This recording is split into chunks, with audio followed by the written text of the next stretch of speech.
The Manchester Football Social, Forever Blue, with Ian Cheeseman. Welcome along to another hour of Manchester City chat each and every Tuesday right here on XS Manchester 106.1 FM. It's Manchester music throughout the day. Just heard Clint Boone, and tonight it's all about Manchester football because that's where City are from, the city of Manchester. Yes. You know, Paul Lake's with me tonight. I used to love it. Not everybody did when it used to be called the City of Manchester Stadium, because that felt like the right name to me, because Manchester City are from Manchester, aren't they? Sure are, mate, sure are. Right, now then, let me ask you a couple of sort of things, because we're away from the football at the moment. Later on, we've got the artist on who painted the dream scene. Have you seen that, this painting? I've seen some of it on social media. I've not actually seen it in its entirety, but yeah, I've got a glimpse of it. It looks really good. We've also got a guy on called Gary James, Dr. Gary James, yes. who, I'm sure you know very well, who's written another esteemed book. He writes fantastic books, Manchester City Folklore. Right. So I'm not quite sure what the subject matter is, and we'll find out a little bit later on. We'll grill him, can't we? But in terms of City, I mean, obviously players have been away on international duty. There's been the blank weekend. Tonight's England play again. Does that bug you? Did the break come at the right time, the wrong time? Do you miss City, or is it good to have a break? Do you know, I think it probably helped us in some respects. Certainly with regard to Leroy Sané in particular, who you don't actually understand exactly what's been going on. Okay, apparently, you know, his girlfriend's had a baby, and that's obviously played on his mind.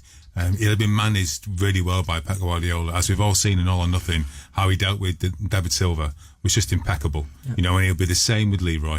It'll be a chance for Leroy to get a bit of a break, to have some family time, and then to get back and to get that bit between his teeth, because he's not been the player that we know he can be. Because last season, as we all know, he was Player of the Year last year, Young Player of the Year, and when he's in his pomp, he's unplayable, and he wasn't quite at that. But by the same token, we had players that have stepped up to the plate. Bernardo Silva, in particular, has been different class. And that's the key, is that all last season we had players that if someone was maybe a 7 out of 10, somebody else was a 9. And there was always players to turn to. There was goals from all over the pitch. We've done that again this season already. Been lots of goals from different players. But I just think it'll be a chance for Pep to take stock and maybe just reflect on other teams as well, see where they're at. But certainly for one or two players, I think it's come at the right time. And also, obviously, good news about Kev. Obviously being back sooner than we all anticipated, so that's a real positive for Pep Guardiola. Danilo seems to be getting closer as well. He's back in training now, isn't he? Yeah, exactly. I mean, you've got those kind of utility players who you're going to need key months in the season, and we know we can play. And you come back to it, Phil Foden. He needs to play more football now. I mean, Pep knows he's been training, but if he wasn't good enough, he wouldn't be in training with the boys week in, week out. We know he can handle it. He's been away on international duty as well, Phil Foden. Want him to come back and start playing more and more, because I think next season, you know, is going to be the start of him, and he still, for me, will be the player that England are missing. The fact that City are going to be playing 2 games a week pretty much from now on, assuming, of course, they stay in the League Cup all the way through, as they did last season, there's going to be much more opportunity for all the players, isn't there? Because up till now, it's been 1 game a weekend and a big gap in between. You can't keep everybody happy with that, really, can you, with a squad like City? No, you can't. And again, because of the level of the players and because of the intensity that City train at, means that every player will get to play. You know, I mean, certainly Nick Otamendi, for what he was probably our best defender last season, hasn't played at all this season yet. Can you explain that, by the way? Because he was in the, I think he was in the PFA Player of the Year, was it, last year? Certainly he was in one of those representative teams. I thought he was City's best defender, if I'm being honest. I agree. And yet he hasn't had a minute, not a minute. What's going on there? Is he just saving him, do you think? Or? I think maybe it might be a combination of him not being quite back at it in terms of coming back from being away with Argentina and being a little bit out of sorts. You know, we don't walk a mile in someone's shoes. We don't know what they're like in training, you know, and certainly away from the training ground. So maybe Pep's just giving him time just to take stock, to reflect on both last season, the World Cup, everything else, and to come back as fit as he possibly can be and chomping at the bit. Again, and it's something that's great for us City fans, because we've seen All or Nothing. I would imagine nearly every City fan's seen it at least once. Some of us, you know, basically binge watched it. You know what I mean? But you do get a sense of that togetherness. And so, for whatever reason, there'll be a positive reason why that hasn't happened. It won't be negative. You know, it won't be criticising. It'll be for a genuine reason. And he'll come back and he'll realise that we need this squad to be together more than ever, because everyone now, I'd suggest everyone obviously wants Liverpool, you feel, to be the team to really challenge City this season. It may be because of all nothing so successful, and it paints us in such a good light that there's a fair bit of jealousy out there, so they might want us to fail. So when you have that, you've got to galvanise the squad. You've got to have that togetherness. And I think Pep's mindful of all that. I think he's a genius on the grass, but he's also a very good man. I think he manages beautifully, as we've seen. So I think all those things combined, I think that once we get back from international duty, we will kick on. And there'll be players rotated, and you'll be players that will be given that chance to find that form, to get back into the rhythm. And they all want to be better. They all want to play. They're all desperate to get out there. You see, Fabian Delph's hardly played, and he'll be desperate to get out there and prove a point. So we've got players that are on the sidelines. They want the best for the teammates, but deep down they want to be playing. So every training session, they'll be right at it. And I, for one, think that we're going to go up at least one, if not two levels by the time we get back into the start of the season again. Now, obviously, there wasn't a game at the weekend. City returned to action this week against Fulham, 3:00 kickoff. But because of the nature of where we are in the season and the fact there wasn't a game, I've also asked a young fan to come in here called Harlan, who's from Bolton. Well, you live in Bolton, don't you? I know you're from Bolton, yeah. Excuse me. And you're going to add to the debate as well here, because you can't talk about City now for an hour with no match to talk about without going into other areas. Mm-hmm. So obviously we're going to talk about legends, and we touched on this a little bit last week, but we've got the artist with us who's going to join us from Australia live. Formerly known as?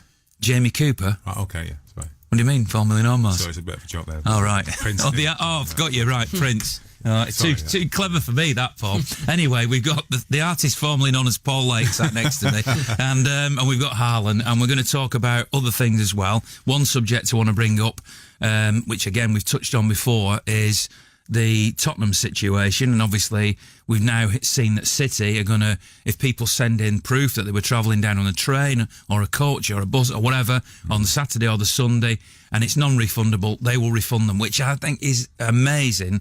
But why should it be City that are doing this? Surely it should be the Premier League, or it should be Tottenham more than anybody, because it's as a result of their ground not being ready, which they might argue they have no control over, but it's certainly not City's fault, is it? No, you're right, but I think City played it really well, because you want the focus to be on supporting the team, and not having any excuses. So let's get all the financial bits sorted out, come on and support our team and focus on what's going to be a very, very tough game. As a fan, you must be delighted that City have done that, but also you're a little bit angry like me that the real people who should be sorting this out, Spurs and the Premier League, don't appear anyway to be involved. Yeah, it does annoy you, Ian, to an extent, because at the end of the day, like you just said, it should be something that's rolled out across the board anyway. It should be something where fans are subsidised for the amount of times that they have to rearrange rearrange the travel and stuff like that. But I mean, it does irritate you a bit. Yeah, completely with you both on that. That now we're the kind of people now. Obviously, I'm not going to the game. I don't go to as many away games as I want to, primarily because of financial constraints and travel, because I don't drive, and obviously, I just don't usually have the time to arrange that kind of stuff. But it does frustrate me, because at the end of the day, like you said, Tottenham are they've had more than enough time over the course of this ground being built, and I've actually followed just as an average football fan. I've watched the Northumberland development project, as they've called it, and I've looked at the development just as a fan, like I say, because I'm interested in going there one day and seeing the ground in all its glory, because it will be a wonderful ground. But yeah, it does irritate me, the fact that Tottenham have kind of avoided the subject and allowed it to kind of become a bit of an elephant in the room that people have now had to bring up and speak about. But it's only come about when the season started and wasn't really discussed prior to the season starting, and therefore I just think it's very, very, very terrible on their part. And the Premier League should do a bit more to kind of stamp it out and have a word with Daniel Levy even, and go that deep in and try and rectify the situation, really, because it's not on. I mean, we could go in a tangent here now, because obviously we're not going to talk about the football so much.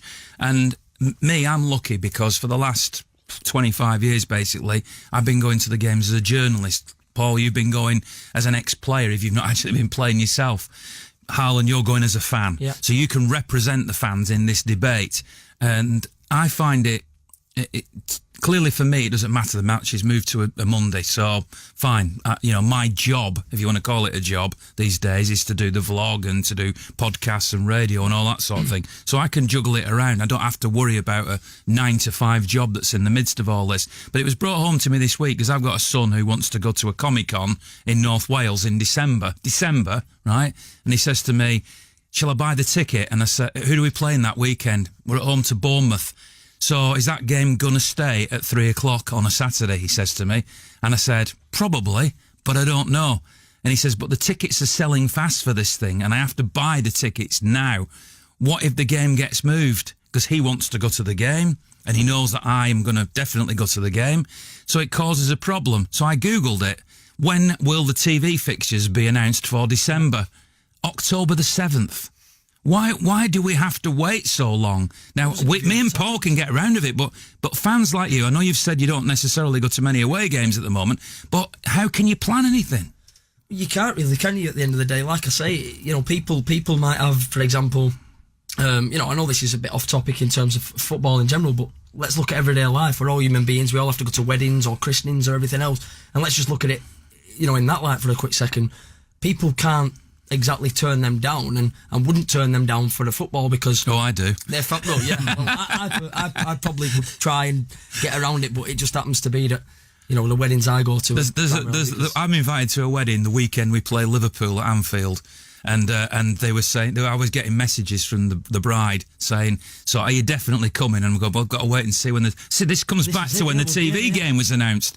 And then eventually, it's getting closer and closer. We've sent in the orders now for the meal. You're not on the menu list anymore. So I don't know yet. I don't know yet. To the game. Then the game is moved to Sunday and I go, yeah, I can come. Yeah. Fortunately, she's not like gone, well, you can't now, it's too late, and I'm still going. But that is exactly what you're talking about, isn't it? I mean, it is difficult to kind of get around that. And at the end of the day, if you're playing United at home and you've got to go to a wedding, I mean, you don't really want to miss the derby, do you? So, that gets moved to a Sunday and it should be on a Saturday at say, 12:30. You've now got to kind of make a decision, which you shouldn't really have to make, or you'd have to make that decision, but you'd rather know earlier on, prior to the season, when the fixtures are released, or just earlier on, so you could actually make alternative arrangements. Even as a season ticket holder at home, though, the games can be moved about, and people buy a ticket which is basically for 19 games. In the old days, you and I, Paul, we used to 3:00 kickoffs pretty much every game, apart from the odd midweek game. Now it can be Friday night, it can be early Saturday, late Saturday, early Sunday, late Sunday, Monday night. They can be anywhere, can't they? I mean, that must even affect you because you've got a day job as well, haven't you, Paul? Yeah, of course, yeah. And again, you're trying to sort of fit your life around your team and be that supportive fan. And I mean, even from like I was saying, Alan was saying about from a cost perspective, is that if you're trying to book early, try and save yourself a bit of money and plan your finances. You can't for that worry that first of all you're shelling out and can you afford it? Second thing is cometh the hour, then things can change. It's non-refundable, and all of a sudden you're left out of pocket and might not be able to get the game anyway because of the change. So it is a frustration for lots of fans, and like you say, you want to try and plan things in advance and really look forward to it without that worry and that stress of is it or isn't it. Have you missed any home games because of fixtures being moved? No, I don't think I've missed any home games. I've not missed any home games, I don't think, in all the time I've had a season card. And no, I can't remember, actually off the top of my head, I don't think I've missed one home game, but my girlfriend has had to because of work commitments. Obviously, just yourself, Ian, she's really dedicated to work, but at the end of the day, work are very good with her, and they said to her, look, every City game you can have off. Not every kind of employer is going to be like that, because they've known that was her commitment prior to her working there. She's friends with her boss and she's friends with everybody that she works with, so they all kind of cover her and make sure that she can get to the game because they know how much she cares about City. But it's just one of them things at the end of the day, like it's irritating because I like going to the game with Jess, as you know, and she's like my right hand woman at the end of the day, or my left hand woman because she sits on my left, shall I say? But how about your better half? Yeah, my better half. I think in her case she is. I've not actually proposed yet, you know what I mean? But she knows how that's how it is. But I love going with her, and when I can't go with her, it's upsetting. And that sometimes does come down to the fact that we're getting up for the game, whether it be a big game or whether it be a smaller game against the likes of Bournemouth or a Brighton, or whether it be a big game of United or Chelsea or Tottenham. It's upsetting when when we find out late and she can't go to the game, because it's just as upsetting for me as it is for her, because we don't get that time together and we don't get to go and watch the boys play. So it's really, really irritating. One other subject I just wanted to bring up in this section before we talk to Jamie Cooper live in Australia, where it's about 3 a.m. or something, so hopefully he'll get up when the alarm... It's probably the alarm going off now, ready for the call. We'll talk to him about legends and that. But you mentioned All or Nothing. You obviously both watched that in detail.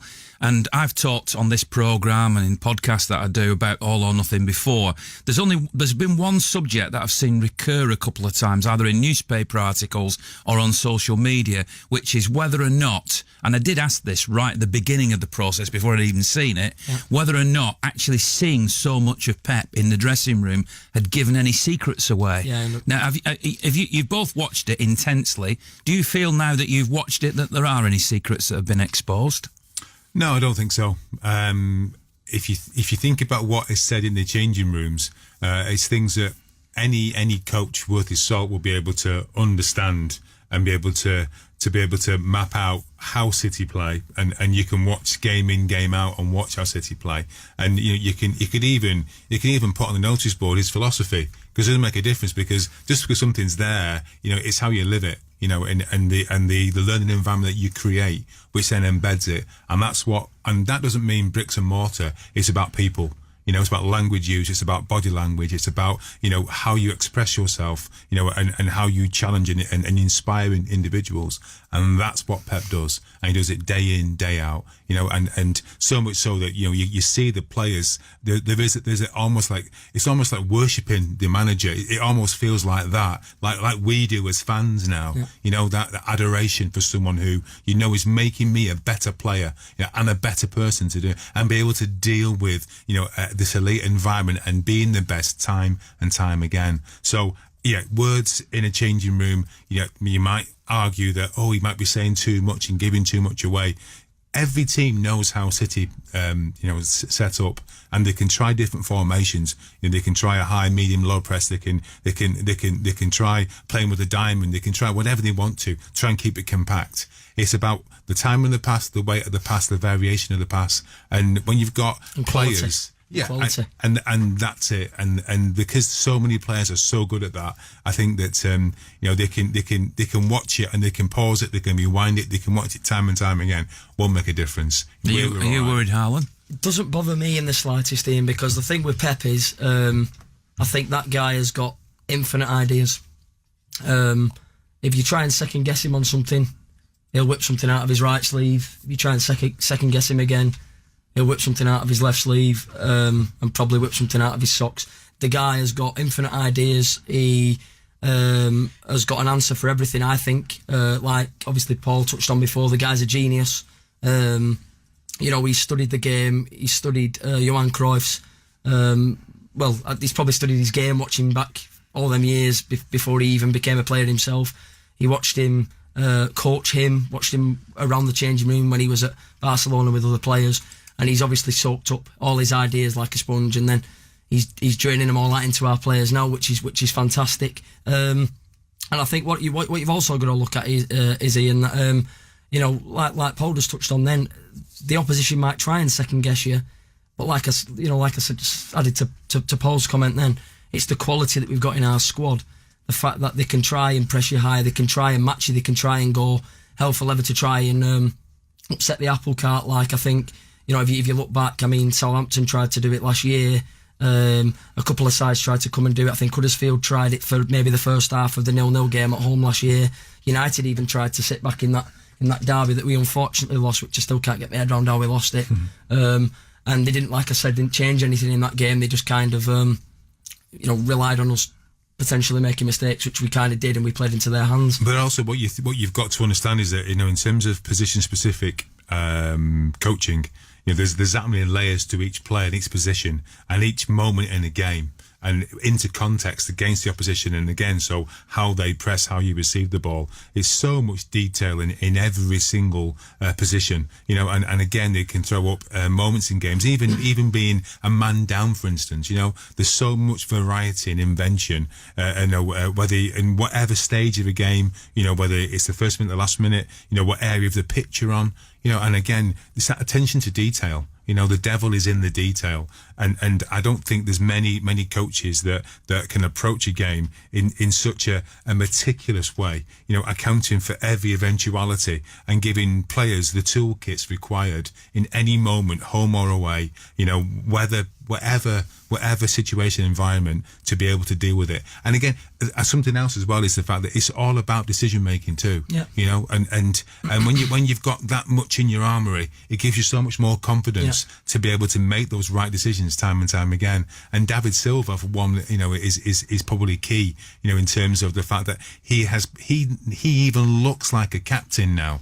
Whereas obviously Vinny is the absolute warrior and leader for us, but David Silva looks like a captain. He's got an aura about him now, and he was sadly missed, but he again will raise it for us this season. So the short answer to that then is that no, no secrets have been given away. Do you want to know? Sorry, or do you want more than that? He knows how to. He knows how. Like I say, he's got loads of ideas up his sleeve. But what I think he does is, he trusts his players to kind of improvise as well during matches. Yeah, so he'll give them part a of it, system. He'll give them, put the formation there for them, get them to kind of play the way he wants them to play. Evening and welcome along to another hour of, well, not quite an hour now, it's less than an hour because we're underway, and it's the Manchester City Hour, Forever Blue. I'm with Paul Lake, the Manchester City, and I use this word very specifically, legend, who is sat alongside me, and a young fan called Harlan, and I'm looking at Dream Scene, the picture that you may well have come across. It was in the vlog that I did last week, and I actually talked to Jamie Cooper, who is the artist who's put this together, and he joins us now from Australia, so he'll be standing on his head, and it's about 3 o'clock in the morning. Is that right, Jamie? Yeah, it is the middle of the night. I think I'm still on England time because I'm only arrived back from the UK a few days ago. Good. Well, that's good to hear. Right. Anyway, I've got this picture in front of me, and it's caused a lot of a debate, and quite rightly, because it's a fantastic picture. Before I start debating with you why Paul Lake is not in this picture, right? Because he is a legend. I take no responsibility. just tell me a little. I mean, when I talked to you last time, I only had a minute or two in that context to talk about it, and you started to tell me away from the camera some of the detail, because Paul was talking about the coaching of Pep Guardiola before, and saying that the devil is in the detail, and that's what I'm a bit of a Walt Disney fan, right? I know it's going off topic, but the attention to detail that guy used to have was with the difference between his work and other people's work. You have made a painting here which has fantastic attention to detail in it. So just tell me a little bit of some of the examples that you put in this painting and why you've put them in. Oh, well, I think this is supposed to sort of tell a bit of a story about the not the entire history of the club, but as much as we can get into one image as possible. So, for me, the club's history is full of stories, and these players are known for what they've done on the field. They're also known for what they've done off the field. So I've tried to get as much of that information in there as possible. I've brought 31 of the City legends from throughout time into a current day dressing room, and I've tried to create an atmosphere of, what would they be talking about, what would they be getting up to, and what are the things about them that City fans know and love. So there's a heap of details in there, but this is in consultation with the club, and this probably took about 2 or 3 years to get over the line, and it took about 3 visits from me talking with historians and club representatives to find out what was important to tell about City's history. And I like the fact that they've gone into quite a bit of detail about things that are not just about the players. Rose the tea ladies in there. Up in one of the lockers there's a little teapot with a rose coming out of it. So it's nice that the club recognises that it's not just about the things that happen on the pitch. Yeah, there's all sorts of things in there. I mean, I'm looking at the picture. Paul's got his glasses on to look at it. That's how intensely Paul is looking at the picture. And you can see all these little details in the lockers. I can see the rows that you're talking about. You were telling me that there's a pile of books, for example, behind one of the lockers as well. Yeah, well, I had the great privilege to meet Vincent Kompany, when I very first started this project, to get his input. And I was saying, look, come on, mate, what is it about you that your teammates get into you about, And he said, well, probably I read a bit too much, and I've always got some books in my locker, and people sort of get into me for being a bit of a bookworm. So his favourite book's Mandela's Walk to Freedom, so that's there in his locker. But there's also, he's got a bit of a brain on him, So I've got a whole bunch of Belgian philosophical books in his locker as well. So obviously, you've got to somehow, you and the club have got to cut down the stories, tell these stories by all the detail that we're talking about, but also try and represent across generations and on the people who are considered to be key players. But you're always going to get arguments. I mean, like I said, I'm looking at this painting and I'm thinking, there's no David White, there's no Paul Lake, there's no Steve Redmond, there's no Andy Hinchcliffe, there's no Ian Brightwell, that great youth team, and there were others, of course, in that youth team. There's no Dennis Chewett in there. There's no Manuel Pellegrini, who won the Premier League, fairly recently.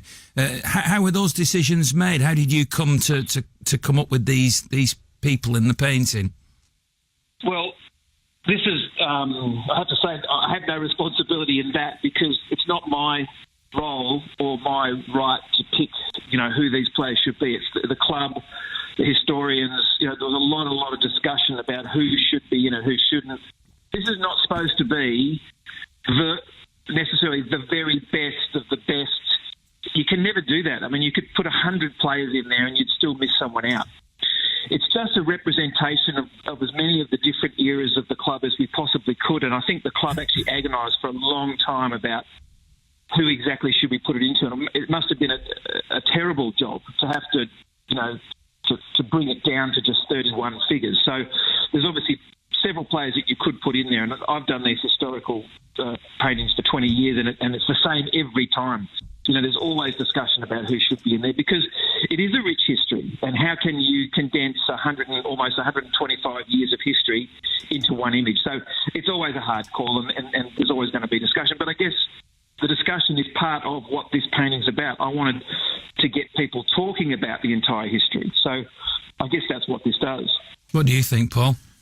No, I do. I like it. I think it's excellent. And again, you're looking at each image, and that paints its own little picture for you. You can look at moments in your timelines as a fan more recently. Obviously, lots of success. One thing that I would say, which is quite, you have recognised the 1980s, but only in a banana.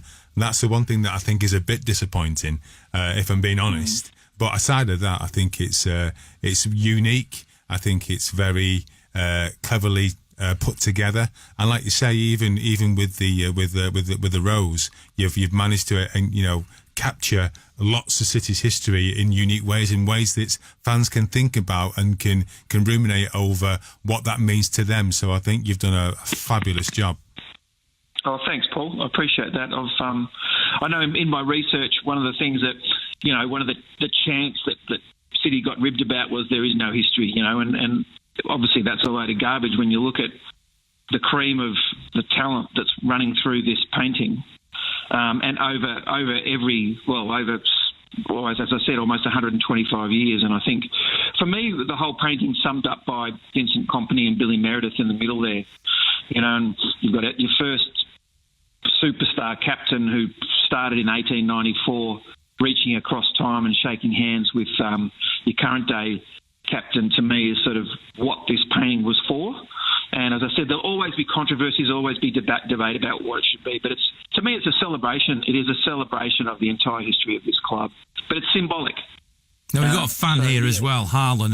That's the legend's point of view. I keep saying legend just to get my point across. What about you, Harlan? Obviously, you're not a legend. No offence meant. No. What do you think I'm a legend to the fellow fans, but to the fans, from the fans' perspective, looking at that painting, what do you think? I think it's wonderful, Ian. I'm not just saying that because Paul said it. I actually genuinely do think it's wonderful. I mean, I was born in 93, and I can already see that many of the moments that I often sit in the pub and speak about, or many of the moments that I talk about on match day, you did a vlog a couple of weeks ago talking about what does match day mean to you. and some of the match days I remember, and just sitting in the pub watching with my dad, you know what I mean? And we're talking about like Micah Richards. I remember his debut against Villa. You know, the header, you know, dying minutes of the game. You know, Micah was such a great asset to our club, and I personally think that he'd probably still have been playing under Pep had he been a couple of years younger. He's a perfect kind of wing back, and I think he'd suit this system, you know, perfectly. So it's great to see someone like Micah on there. Joe Hart, I'm so glad that Joe Hart's on there as well, especially with regards to how things obviously ended. I wouldn't say they ended sourly, but he just wasn't the kind of goalkeeper that Pep wanted to keep. Probably wouldn't have fitted into his system, but I love the fact that Joe's on there, and obviously, like I said a bit earlier on, you know, not to do with the painting exactly, but I'd love to see Joe come back and get a bit of an ovation from the fans when we play Burnley. You know, Vinny Company, how could he not be on there? Sergio, I was there that day, and it was just an unforgettable day, something I'll never ever forget. You know, and to see Shawnee right there as well. I mean, I've got Sean on Instagram, you know, I like his pictures, I comment on his pictures sometimes, and he's kind enough to like my comments and reply back to me sometimes, and that's really, really amazing to see. And then, you know, you've got loads of other legends like Zabba, and you know, even Paul Dickoff, someone that I love watching back on videos now, and then even people that I never got the opportunity to watch that I just think, you know, have got a real right to be on this painting. And overall, it's great, and just to see everybody in the same changing room is amazing, and to see Bobby Mank and Pep having a laugh together is something that I think's fantastic, because, you know, Mancini started the revolution in terms of like bringing in the big names after Uzi and stuff, and Pep's also following on from him and Manuel's great kind of spells and doing what he's doing now, so it's amazing. Yeah, I wondered as well, pal, you know, there's it looks like Dunny and is it Yaya in deep conversation there. I wonder what that question is from Dunny. That'll be one to lots of City fans will be asking themselves. How many own goals have you scored There is a story in your career? There is a story to that one. Say that again, Jamie. I said there is a story to those two sitting there, because obviously I had to make a few alterations to the painting, because Yaya actually had a red card in his hand, and he was handing it to Richard, because Richard's got the record for the most amount of red cards in a game, because he played with such passion, you know, and he gave so much. And if you look up in his head locker, he's got 8 red cards stacked up there. But he's also got the record. He's also got the record for the most amount of Player of the Year awards, so the trophy's in there as well. But originally, Yaya had a red card in his hand, and he was handing it to him. And Dunny actually had a bit of birthday cake in his hand, and he was handing it back to Yaya. So they were having a bit of a joke. But the club thought, oh, that's a little bit too sensitive, maybe. So we moved the birthday cake up into his locker, and had to remove that. But what you just said then is exactly what the painting is for. What would they have talked about? You know, who would have gathered with who, and imagine the things that they would have discussed. You know, and you were mentioning Sean Wright Phillips there, and I've got him walking back in through the door, you know, after his release to Chelsea reluctantly. You know, the club did that reluctantly because they sort of had to financially and whatever, but no one wanted to see him go. And then when he came back, it was like the prodigal son returning. So I've got him walking back through the door with his arms out saying, I'm back, folks, you know. Well, listen, Jamie, it's brilliant. We could talk about it all night, and we probably carry on talking about it all night. And how do people get a copy of that? Because presumably the original is going to stay with the club, is it? Or you keep it? Well, no, the original got purchased. It got presented at the game against Newcastle in one of the club's dining areas, and someone bought it, and it's off to Glasgow. But, dare I ask how much it went for? Went for £43,000. Wow. But when that's out, and that is fantastic. But this is 9 months' work. So you know, there's a lot of time and energy that goes into something like this. It's not something that just comes together. So I was obviously very happy for that to happen. But people can buy it though, and they can buy prints though, can't they, in the shop? They can, yeah. They can buy them from my website, which is jamiecooperartist.com. And they're also available from the club's online store and at the stadium. Well, Jamie, thanks very much for staying up or getting up, whichever one it is, and talking to us. Really appreciate it, and good luck with it, and well done on it, by the way. But I still think Lakey should have been in there. Well done, Jamie. Talk to the club. Thanks, guys. Really nice to talk to you. Cheers, Jamie.